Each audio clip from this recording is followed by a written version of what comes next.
Meditações para a Quaresma, Santo Tomás de Aquino. Sábado da segunda semana. A paixão de Cristo operou a nossa salvação a modo de redenção. São Pedro diz: não é por bens perecíveis como a prata e o ouro que tendes sido resgatados da vossa vã maneira de viver, recebida por tradição de vossos pais, mas pelo precioso sangue de Cristo, o Cordeiro imaculado e sem defeito algum. 1 Pedro 1,18. São Paulo diz: Cristo remiu-nos da maldição da lei, fazendo-se por nós maldição. Gálatas 3,13. É dito que ele se fez por nós maldição, na medida em que foi por nós que sofreu na cruz. Logo, por sua paixão, ele nos redimiu. Na verdade, o pecado aprisionara o homem por uma dupla obrigação. Primeiro, uma que o tornou escravo do pecado, pois Jesus disse: todo homem que se entrega ao pecado é seu escravo. São João 8,34.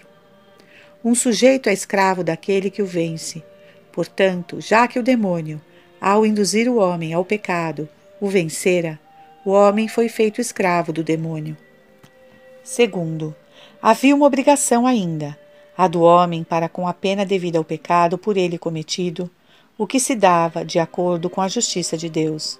Esta era também uma espécie de servidão, pois é próprio da servidão ou escravidão que um homem sofra a despeito de sua escolha, já que o homem livre é aquele que dispõe de si mesmo como quer. Tendo a paixão de Cristo feito suficiente, e mais do que suficiente, reparação pelos pecados de toda a humanidade e pela pena devida a eles, foi ela como que um preço pelo qual fomos libertados de ambas essas obrigações. Pois a reparação em si mesma, aquilo por meio de que alguém opera a satisfação, seja para si mesmo ou por outro, é referida como sendo um preço pelo qual alguém se redime, ou a outro, do pecado e de suas devidas penas. Assim é dito na Sagrada Escritura: resgata teu pecado pela esmola. Daniel 4,24. Em verdade, Cristo operou nossa redenção não por uma quantia de dinheiro ou coisa do tipo, mas por um dom maior do que todos os dons, ao dar-se a si mesmo por nós. E por isso, então, é que se diz da paixão de Cristo que foi a nossa redenção. Ao pecar, o homem subjugou-se não só a Deus, como também ao demônio.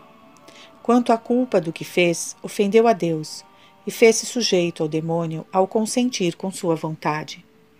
Portanto, por razão do pecado cometido, o homem não se vinculou a Deus, mas ao contrário, desistindo do serviço a Deus, caiu sob o jugo do demônio, o que Deus justamente não evitou, se considerarmos a ofensa cometida contra ele. Mas, se considerarmos a pena merecida, o homem contraíra uma obrigação primária e principalmente para com Deus, como supremo juiz, e para com o demônio, apenas em menor sentido, como seu torturador, conforme diz o Evangelho, para que não suceda que te entregue ao juiz e o juiz te entregue ao seu ministro. São Mateus 5,25, isto é, ao cruel ministro da punição. Portanto, por mais que o demônio retivesse em escravidão injustamente, e na medida de seu poder o homem, a quem enganara com suas mentiras, tanto pela culpa quanto pela pena devida ao pecado, foi contudo justo que o homem sofresse desta maneira. Deus não impediu que sofresse por conta da ofensa cometida, e ordenou que, como punição, sofresse a escravidão. Foi, portanto, devido a Deus que a justiça pedia que o homem fosse redimido, e não devido ao demônio. E foi a Deus que o preço foi pago, e não ao demônio.